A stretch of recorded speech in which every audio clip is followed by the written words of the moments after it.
jailed in the house, unable to leave unless a male family member is with you? How about getting whipped if you refuse to wear a veil? How about not being Don't you able get to bored of report doing being these raped things, man? You because you don't guys have are four male so witnesses? If you sad. report it, Oh, you you'll be guys stoned really to need to death for get having educated, unmarried man. sex. How about the right to vote? Let's see, most Islamic countries are dictatorships or failed states, so you can't vote. Forced marriages, child rape, incest, it just keeps getting worse. Incest. Wow. I'm not sure where you're getting your information from or if you've possibly mistaken us with somebody else.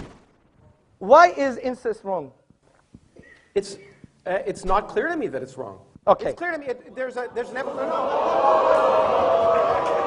In all honesty, I'm not here to make a mockery out of you. I'm not here to criticize you. I'm not even here to question your intelligence. All I'm here to do is to give you advice. As someone who sincerely wishes the best for you and wishes the best for all of humanity, as a Muslim should be. The first advice I give to you is, please, if you want to talk about Islam, know what you're talking about. Don't be talking about some random news topic that has nothing to do with Islam. If you want to judge Islam, judge it for what's in here and on the Prophet Muhammad, peace be upon him.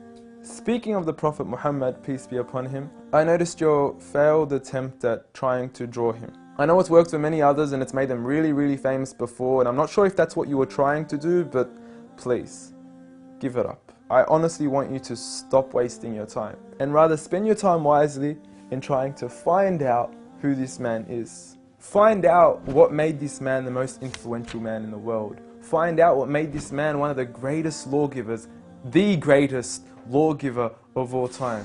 Find out what made this man the most perfect example to walk the earth.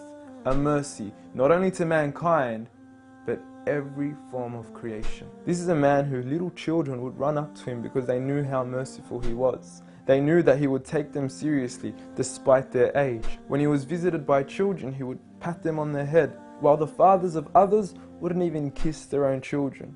At a time when people were burying their daughters alive, he was the one who gave honor to daughters.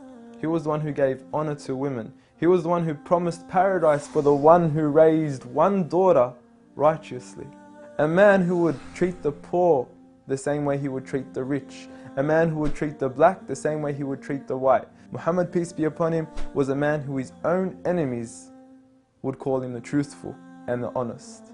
A man, when his enemies would look at him in the eye, they would say, this is not the face of a liar. Even to this day, some of his worst enemies have become the most noble of his supporters after realizing that he was a man of truth. Find out why we love him. Find out why some of the companions were ready to die for him. I don't say this lightly, I mean they actually threw themselves at arrows whenever the enemies would try to assassinate Muhammad, peace be upon him. I ask you to read into the story of a companion by the name of Khubayb, may God be pleased with him, when he was crucified and tortured. And the one who was torturing him would say to him, O Khubayb, wouldn't you rather that Muhammad, peace be upon him, be in your shoes right here, and you be in the comfort of your own family in your own home?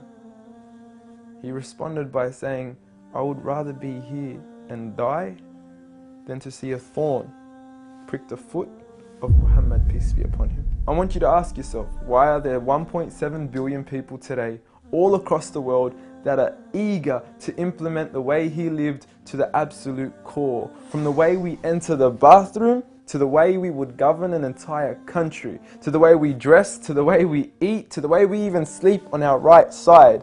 We follow him to the absolute core. So I suggest you stop wasting your time in attacking the man that you cannot faze at all. If God, the creator of the heavens and the earth and everything in between, the one and only, has honored him, who are we to even try to dishonor him? If you don't understand what I'm trying to say, let me give you a quick experiment.